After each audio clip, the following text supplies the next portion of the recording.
Alright guys, since we had all kinds of time to kill today, Talon really only had about a 3.5 hour drive to get to where he needs to go tonight. So we slept in a little bit and came out here to IHOP, a couple towns over, get some breakfast. Those of you know that we met up with Talon and Alyssa last night. It was kind of nice that we were able to do that. Probably won't happen very often on the road. It's just the way the schedule's worked out this time. But we wanted to talk to them a little bit about the jobs. I know some of the people on here want to know how they are doing. Sorry, some of the people out here want to know how they are doing with their routes and kind of keeping up with that. Especially because I can't be in the truck there with him. And so he's running it all on his own and he's doing a really, really fantastic job at it. So we're going to sit down and talk with him a little bit and see how it all went. And then we're all going to get on the road and start heading up towards Omaha. So last time we talked, you guys had a lot of trouble down in Florida getting everything loaded. Yeah. How has everything been since then doing the unloads? It seems like they went a lot smoother. It did. See, I'm going. Are you getting more on a system now? Because you kind of have more experience being on the road? Clearly now that I know there's a camera. Talk to us, don't talk to that. Yeah. Bloopers. It tickles. Get your toes out.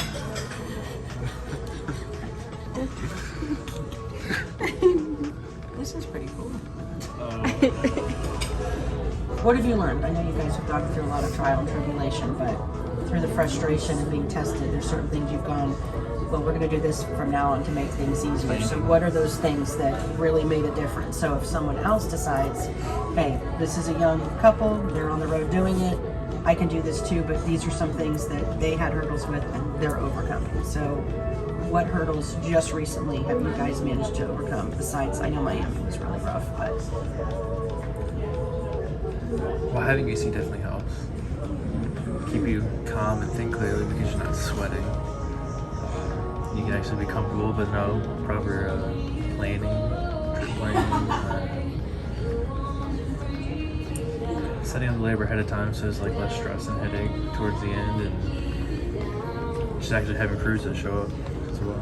So the load that you loaded in Coral Gables, Miami area, that one went to storage, right? Correct. Right. So who did you hire for that, or how many people did you hire to unload I it? hired one guy to unload into storage, and that was 13,000 pounds, I believe. And that's typically easier because you literally just have to get it off the truck and set it on the dock. You're not carrying it into a house. You're not carrying it up any stairs. So that should make things a little bit smoother. It took us 3 hours to unload that. And then we drove over to Chesterfield to drop off the truck and get the AC fixed and everything. After that, we went to go see her family. So you guys had 4th of July weekend to yourselves for like personal time. So what did you do? Well, we went over to my cousin's house and they had a lot of food. We had a water balloon fight between my entire family. Went out on the lake. We went That canoeing. sounds fun. Of course, fireworks, bonfires. Just your typical 4th of July party. The downtime was nice though. Went to City Museum. Tell us about City Museum. You were telling us about that last night. Seemed like it was really cool. It's something everybody should go check It's just out. an I think adult it's jungle cool. time, basically. It's a lot of fun. It's interesting. It's a big adult jungle gym. You can get lost A in lot of there. crevices. They have a lot of And it's in a artifacts. 12-story building. Yeah. Story. It's an old shoe factory. Yep. 12-story tall. If you go, definitely want knee pads, helmets. It's definitely a great Headlights. place for younger ones. Or if you're an adult and just want to be adventurous. Well, from my point of view, you are younger ones, but It was a lot of fun. all right. Then after that, you had to go out to Springfield, Missouri, to deliver the other load, which was a much smaller load. So how did that go? Really well. Hired one guy. Me and him had it done within an hour, and then we just cleaned up for like 40 minutes afterwards. Everything went really smooth on that.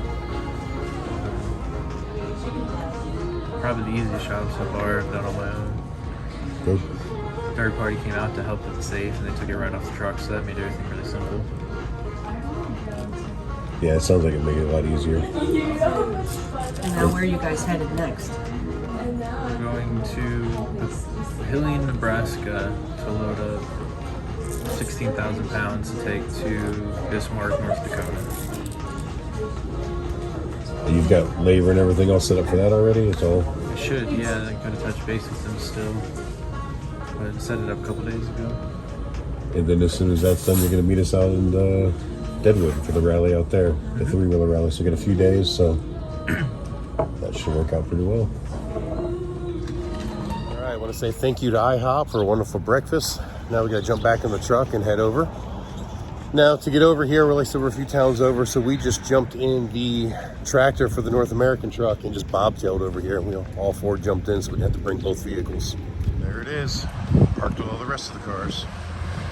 I showed you some pictures of when we went through St. Louis in yesterday's video, but we're gonna throw a couple more in here as well. Things that Alyssa and Talon had done while they were there. They gave me a bunch of little pictures. We're gonna add them in there for some of the cool stuff they did. So like where they were at the river and all the rocks and stuff like that. So really pretty stuff. So here it is.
This place.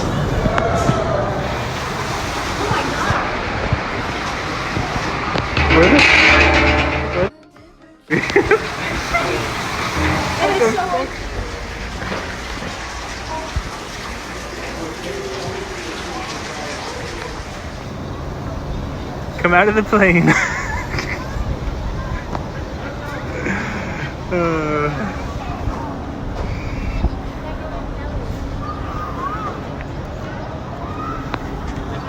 All right, guys, we're back at the truck stop. Went inside, got some road coffee, and now it's time we head up towards Omaha. So let's get on the road. Let's get in these trucks and drive.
guys, so we stopped at the Pilot just outside of Omaha, Nebraska in Council Bluffs, Iowa, right across the street from the old Sapp Brothers. I've never actually been to Sapp Brothers before, but I just walked across the street, checked it out. You know, now that we're here and we're kind of settled in, it's about 7 o'clock. Now, Katie and I were thinking about driving further, but Talon wanted to stop here because he's only 15 minutes away from the job that he's going to load tomorrow, and that's like an all-day job, and Katie and I have to get the rest of the way out to western South Dakota. But because it's 7 o'clock, we're like, you know what? Let's just go ahead and stay here for the night. That way we're not trying to fight to find a spot, you know, a couple hours from now up by Sioux Falls or something like that, or maybe even, you know, Sioux City or somewhere along the way. Sometimes I like to stop in like Mitchell, South Dakota. But, you know, the later it gets, the harder it is to find a parking spot. So right now we're here. We're not actually in a spot, but I've left plenty of room for these trucks behind me to get out. So Goliath is just kind of sitting right here. But this truck here is in the last spot, and we're just kind of paralleling him, and hopefully that will work. I think I'm leaving everybody enough room, but Goliath doesn't fit in the spots here. So hopefully that'll work out. So we're probably gonna go ahead and close this video here and get this one uploaded tonight, and then start a new one tomorrow. I know there wasn't a lot of driving footage. We only drove a couple hundred miles today, but you know, at least we got the interview with Talon and Alyssa earlier today, and they sent me some photos that I put in there as well. So hopefully that's enough content and not making the video too long by adding 2 days to it. So anyways, I hope you guys enjoyed it. Hit the like button if you did, and until the next time I see you, keep those engines running.